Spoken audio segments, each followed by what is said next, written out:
શું તમે જાણો છો કે એક એવો બાળક કે જેને શાળામાં પીવાના પાણી માટે પણ ભેદભાવનો સામનો કરવો પડ્યો હતો, પણ એ જ બાળક આગળ જઈને ભારતના સંવિધાનનો મુખ્ય શિલ્પકાર બન્યો? તો આજે આપણે વાત કરવાના છે ડોક્ટર બાબા સાહેબના જીવનની પ્રેરણાદાયક સફરની.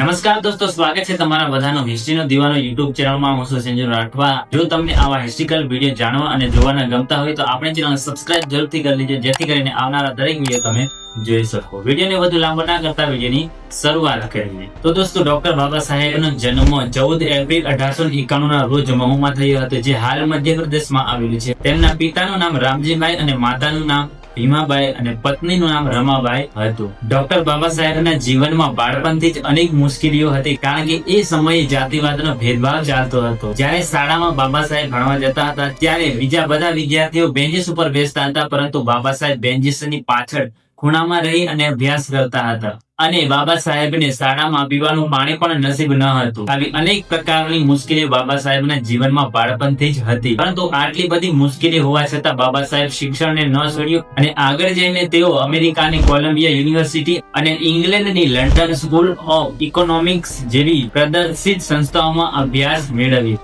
અભ્યાસ પૂરો કરી અને ભારત આવ્યા પછી તેમને જાતિવાદ, સામાજિક સમાનતા અને સમાન શિક્ષણ અધિકાર જેવી અનેક બાબતો પર ઊંડાણપૂર્વક અભ્યાસ કર્યો. અને તેમના મતે કેવું છે કે શિક્ષણ વ્યક્તિને સશક્ત બનાવે છે, એટલે બધા શિક્ષિત બનો, સંગઠિત થાવ અને સંઘર્ષ કરો. અને પછી 1947 માં જ્યારે ભારત આઝાદ થયું ત્યારે ડોક્ટર બાબા સાહેબને ભારતીય બંધારણના ડ્રાફ્ટિંગ કમિટીના અધ્યક્ષ બનાવવામાં આવ્યા. અને તેમની અધ્યક્ષતાની હેઠળ ભારતનું બંધારણ એવું તૈયાર કરવામાં આવ્યું કે જેમાં દરેક નાગરિકને સમાન અધિકાર, સ્વતંત્રતા અને ન્યાય આપવાનો પ્રયત્ન કરવામાં આવ્યો. મહિલાઓના અધિકારો, શ્રમિક હિત, સામાજિક સમાનતા જેવી અનેક બાબતોનું યોગદાન આપવામાં આવ્યું. ને આજે પણ બાબા સાહેબના એ વિચારો લોકશાહી અને બંધારણીય મૂલ્ય સમજવામાં માર્ગદર્શન પૂરું પાડે છે. ડોક્ટર બાબા સાહેબ આંબેડકરનું અવસાન 6 ડિસેમ્બર 1956 ના રોજ થયું હતું. અને આજે પણ તેમના વિચારો કરોડો લોકોને પ્રેરણા આપે છે. તો દોસ્તો, બાબા સાહેબના જીવનમાંથી આપણને એ શીખ મળે છે કે જીવનમાં ભલે ગમે તેવી મુશ્કેલીઓ હોય,